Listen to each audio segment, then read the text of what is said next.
Okay, so here's a PowerPoint video about the novel Closely Watched Trains and about the cultural context of the novel. And it's sort of a dual or double cultural context, because obviously the novel is set in Czechoslovakia during World War II, but it was written in the 1960s. Well, if you read the introduction to the novel, you'll see it was a first draft of sorts was written in the late 40s, but it was revised and published in the 1960s. Anyway, so we'll try to cover all of that. And the image you see is of the main character and his girlfriend attempting a kiss. And this is a still image from the movie Closely Watched Trains, which won an Oscar for Best Foreign Film in 1968. I think it was 67 or 68. And I recommend the film. If you can find it on, I'm not sure if it's on Netflix or any of those services, but if get a chance to watch it, it's kind of interesting to see the novel brought to life. And it was the writer, Hrabal, worked on the film and collaborated with people on the film and was closely involved in it. Closely Watched Trains, yes, cultural context. Here is a map of Czechoslovakia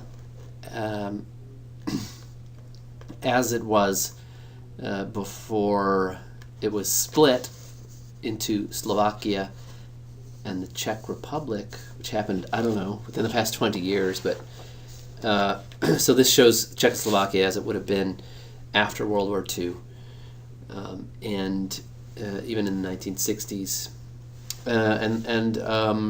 Let's see, Dresden, Germany, is right here, and the region and area in which the novel is set is right here, close to the German border, not far from Dresden.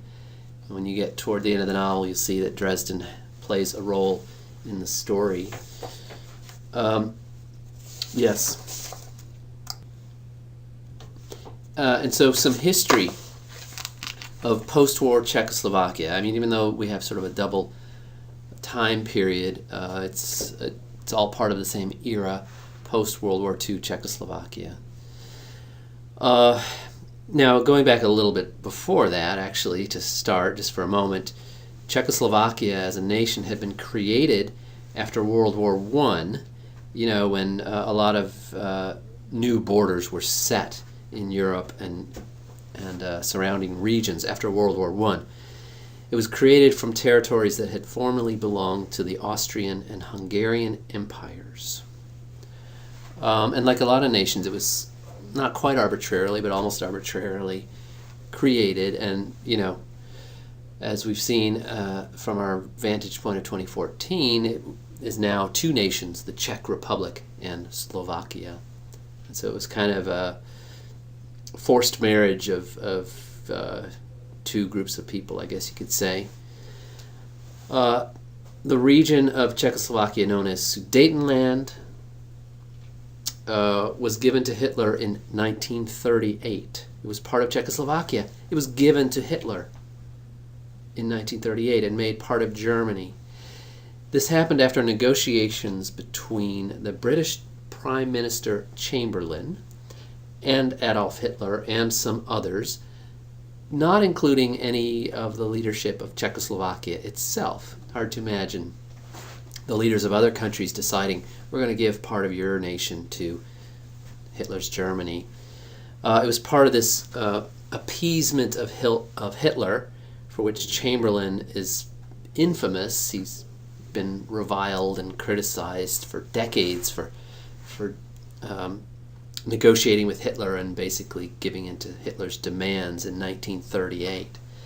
And so when the Sudetenland was given to Germany, Czechoslovakia lost their frontier defenses. They lost a lot of industry. They lost 11,000 square miles and 800,000 people of their population. Poland and Hungary, which also border Czechoslovakia, took advantage and seized some disputed areas at the same time. And then in March of 1939, Nazi Germany invaded Czechoslovakia. Resistance to the Nazis, to the occupying forces, at first took the form of what they called a policy of pinpricks. In other words, doing lots of tiny annoying things seemingly innocently. For example, changing railway signs, giving wrong directions when asked by Nazi soldiers, pretending not to know any of the German language, and so on and so forth. In the fall of 1939, the Nazis sent thousands of Czechs to camps.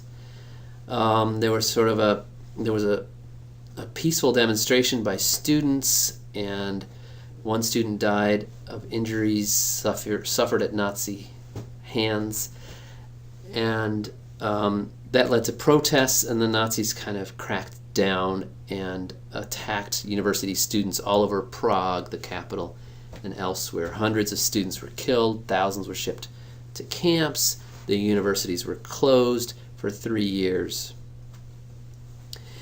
They installed a new puppet president, Heydrich, who was crueler than the previous one, and he began what's considered a reign of terror. 6,000 people were arrested and 400 were executed by January. So between fall of 39 and January of 1940, 6,000 were arrested, 400 were executed. And those numbers are according to the Nazis, who most likely lowballed, right? The government in exile of Czechoslovakia was based in Britain. And actually, Czech resistance fighters from Britain parachuted into Czechoslovakia early in 1942 and managed to mortally wound Heydrich in an assassination attempt. Nazi vengeance was savage. Estimated that they executed 2,000 to 6,000 people by the end of that year, 1942. They destroyed a couple of villages, killing virtually all the adults. That strengthened the cause of the exiled government. Slovak resistance grew, culminating in an uprising by a coalition of democratic and communist forces in August of 1944. And there was some temporary success, but it ultimately failed. The Red Army of Russia was 60 miles away and declined to swoop in and help out. And so the Nazis crushed the uprising. So early in the book, the hero's grandfather is a hypnotist, and he confronts some tanks, some Nazi tanks. And so all that context, I think, is relevant to that episode. Now, as I said, Dresden becomes a factor in the story toward the end of the novel. Dresden was a German city, considered to have been quite beautiful. It was an ancient city, lots of cathedrals and art and so on. Well, in February of 1945, Dresden was firebombed from the air by British and U.S. forces for 2 solid days. The German army surrendered 12 weeks later, so it was close to the end of the war.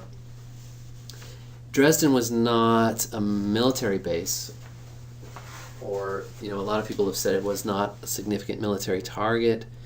It was bombed because it was a place of industry. It was a transport center. There were retreating German troops and reinforcing German troops going from or to the front lines. Criticism of the bombing of Dresden has focused on the fact that there were a lot of refugees there, the cultural losses of art and architecture. 3.9 thousand tons of bombs destroyed 13 square miles completely, causing a firestorm. In a firestorm, the temperatures can reach 2,700 degrees Fahrenheit. The firestorm was visible from 60 miles away. It's estimated that 25,000 people died in Dresden. And I'm telling you all this because, like I said, it becomes a factor in the plot late in the book. And also, It's if you've ever read Kurt Vonnegut's Slaughterhouse-Five, or if you ever do, it has a lot to do with Dresden. As a novel, it's essentially critical of the bombing of Dresden. And so it's an interesting sort of overlap between these two novels. More history. So that was essentially, the history of war, World War II in Czechoslovakia. Now we can talk about post-war, after World War II, Czechoslovakia. As was the case in much of Eastern Europe, communist coup occurred not long after World War II. The Allied armies of the U.S. and Britain and so on stopped short of Czechoslovakia near the end of the war in deference to the Soviet Union. And that happened, like I said, throughout Eastern Europe. The armies sort of met in the middle at an agreed upon point. Allied armies and the Russian army. The exiled government negotiated with the USSR for return to power. Communists dominated the restored government, and in spite of preparing for a bloody coup, they took over peacefully in February of 1948. So Czechoslovakia became a communist nation in 1948. The communists executed or imprisoned dissenters, those who disagreed. It's estimated that by 1952 there were 90,000 Czechs in labor camps. And then in the early 50s under Stalin, who was, the leader of the Soviet Union, paranoid Stalinists turned on one another. And this happened throughout the Warsaw Pact, the Soviet Union and Eastern European communist nations. Let's see, where was I? I'm looking at my notes here and losing my place. And so execution and imprisonment of Communist Party officials was sort of rampant as they were turning on one another under Stalin. When Stalin died in 1954, the new leader of the Soviet Union, Khrushchev, exonerated many of those who had been falsely accused. The president of Czechoslovakia was Novotny from 1957 to 1967. He was a Stalinist dictator who disliked Slovaks. So he was Czech, he was ruling Czechoslovakia. He didn't like the Slovaks. And he was a dictator, and so it was a dark time in Czechoslovakia from 57 to 67. Here's a quote from one of my sources. Books, films, plays, and music were directly imported from the USSR, and artists of all kinds were instructed to work in the arid and unreal style of socialist realism. We'll get to socialist realism. And so there was a lot of control of the arts, in other words, as was the case throughout Eastern Europe and Russia, Soviet Union. I think that episode early in the novel where the wing of an airplane is falling out of the sky, and it's swooping this way and then that way, and the villagers on the ground are trying to anticipate where it will land, and they're dodging this way and that. I think that, to me, is symbolic of the political reality in Czechoslovakia, in post-war Czechoslovakia. Okay, and then we need to talk about the Prague Spring, which was a thawing of political rule and of communism in Czechoslovakia, and a flourishing of the arts temporarily. And so following Novotny's Stalinist winter, as some have called it, which ended following his Stalinist winter, came the Prague Spring, this thawing and flourishing. In beginning 1962, there were economic crises, and some high-level Czech communists were willing to allow reforms to try to, solve the crises. In June of 1967, a writers' congress called for reforms. In October 67, a student protest was brutally broken up by the police. In December of 67, Novotny invited Leonid Brezhnev, the leader of the Soviet Union at the time, to Prague, the Czech capital. But Leonid Brezhnev said, "It's your business. You must stay out of it." In January of 1968, Novotny was persuaded to resign, and Dubček, a Slovak, took his place, and he was approved by Brezhnev. In June of 1968, he ended censorship of the press and of the arts. He publicly acknowledged the wrongful persecution of 62,000 people since 1948. Writers' clubs and discussion groups formed. A new government dominated by reformers was installed. Dubček said that his goal was a humane form of socialism, although he wasn't willing to allow new political parties. So he was a reformer, but a moderate. A novelist wrote a manifesto called 2,000 Words that was signed by 70 writers and other public figures condemning corruption and supporting Dubček. The public wanted more reform than Dubček and others were willing to allow. Poland got nervous, as did other Warsaw Pact neighbors of Czechoslovakia. The Warsaw Pact, which is sort of the Soviet equivalent of NATO, right? Cold War was NATO versus Warsaw Pact nations. Anyway, the Warsaw Pact held military maneuvers in Czechoslovakia in the summer of 1968. Czech leaders met with Brezhnev and Warsaw Pact leaders in August of 1968. On August 20th and 21st of 1968, Soviet and Warsaw Pact troops and tanks poured into Czechoslovakia. They arrested Dubček and others, supposedly in response to a threat of counter-revolution. They claimed that Dubček and others had requested assistance. Newspapers and TV and radio defiantly remained free at first for about a week. The Czechs returned to this policy of pinpricks, of passive resistance to the occupying force. They would gather around the tanks to discuss politics, and they would paint irreverent graffiti on the tanks. They wouldn't give water to the occupying soldiers. Dubček and other Czech leaders were isolated in Moscow and pressured to sign the Moscow Protocol, which allowed them to return to Czechoslovakia but repealed the reforms that had led to this Prague Spring. And it was agreed that 100,000 Soviet troops would stay in Czechoslovakia indefinitely. They left in 1991. Over the next 2 years, after summer 68, late 1968, the USSR clamped down and life returned to dreary tedium until 1989, when the Soviet Union essentially fell apart. The Berlin Wall came down. Czechoslovakia experienced what has been called a Velvet Revolution because it was a peaceful revolution.